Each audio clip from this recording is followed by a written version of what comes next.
Hello again, and welcome to the second Seren Guide video of 3. I'm Sinclair Davis, and this video is going to focus on how to get images for your articles. So, the best and easiest thing you can do is to simply take them yourself. The vast majority of phones these days have a camera that can take perfectly good photos, so you don't need to be a professional photographer. For example, this article on house hunting in Bangor didn't have any image with it a couple days ago, and that just doesn't look good on the website. Since it was on the front page to boot, I decided to add this one. This is a picture of my front door, taken on the cheapest smartphone I could find at a store 2 years ago. It works just fine for this purpose, and only required about 5 minutes of my time, and a little bit of creativity. On the other hand, maybe you're going to report on an event, or intend to use a lot of pictures in your article, and you want them to be beautiful. Good news. We have a very nice camera in the office, and any editor is free to use it. You only have to do 2 things. Firstly, get a booking by getting in contact with our head of photography and tell them when you need it and what for. Secondly, treat the equipment with respect and care. If there isn't a head of photography, and there currently isn't, contact the editor instead. The same rules apply, by the way, to all of our other equipment, including the Zoom recorder and live streaming equipment. Now, if you don't know your way around a camera, or you need someone else to take the photos for any other reason, talk to the head of photography or the editor. Seren has a photographers group on Facebook where we can recruit some help. If you're going to a big event and intend to conduct interviews, for example, I recommend getting some help. Doing one job at a time is a lot less stressful.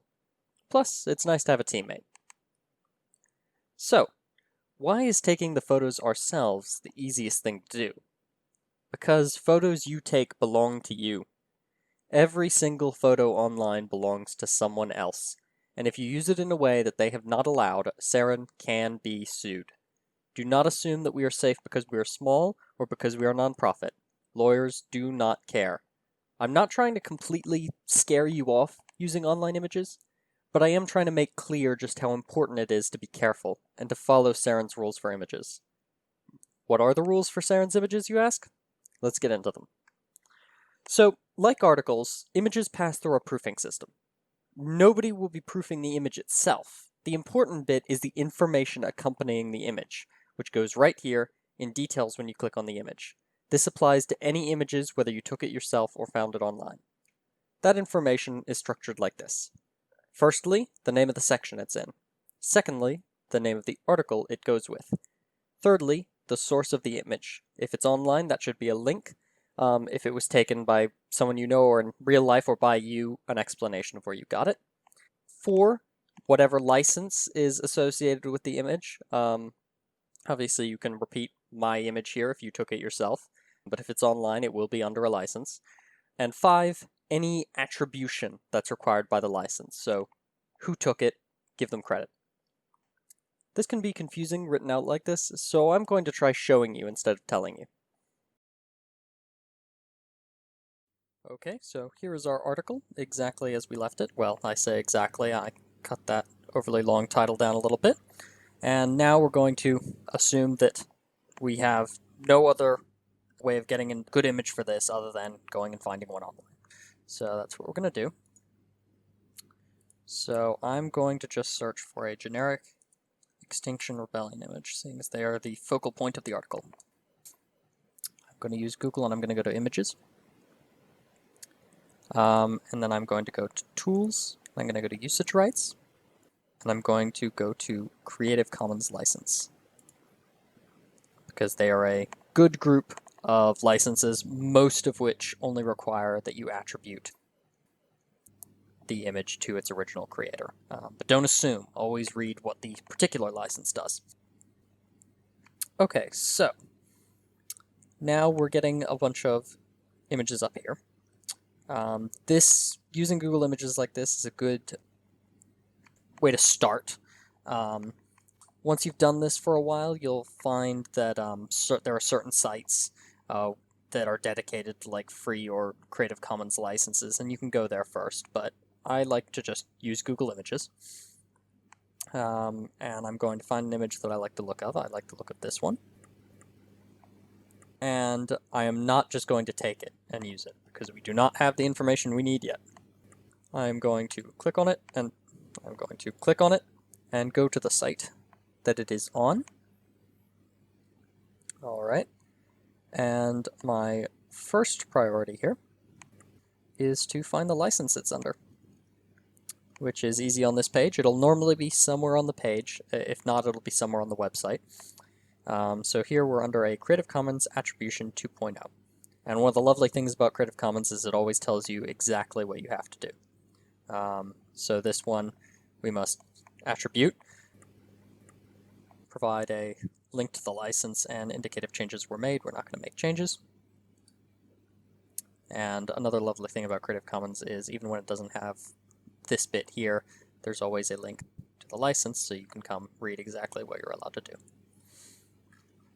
Okay, so I have downloaded this image already behind the scenes, and I'm going to come over to politics here, and I'm going to paste it in. Here it is. It is now uploading. There we go. And now we're going to use that system, that 5-step system that we saw earlier. So here on the side, when you click on it, details come up, and here is add a description. This is what we're looking for. Okay, so the first thing on there is the name of the section, politics. The second thing is the name of the article. Do I have that on my... No, I don't. The name of the article, so I'm just going to go copy that. There we go. Then we need a link to show where we got this image from. Obviously, if you're doing this and you did not get your image online, this would be the place where you write my image or otherwise explain where you got it.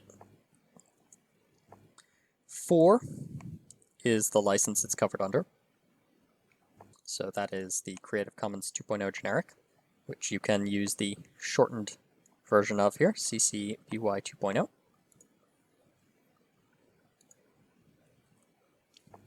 And the last thing we need to do is we need to give the appropriate attribution.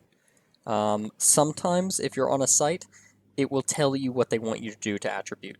There will be something that says how to attribute or something along those lines, telling you what they want you to do. So sometimes they'll want you to cite the website that it came from as well as the author, things like that. Not so today. I don't see anything like that. It's quite rare on Wikimedia Commons. Our author, though, is Julia Hawkins, so we're going to take that. We are going to go in here, and we are going to put photo by Julia Hawkins, and that'll be the bit that goes underneath it.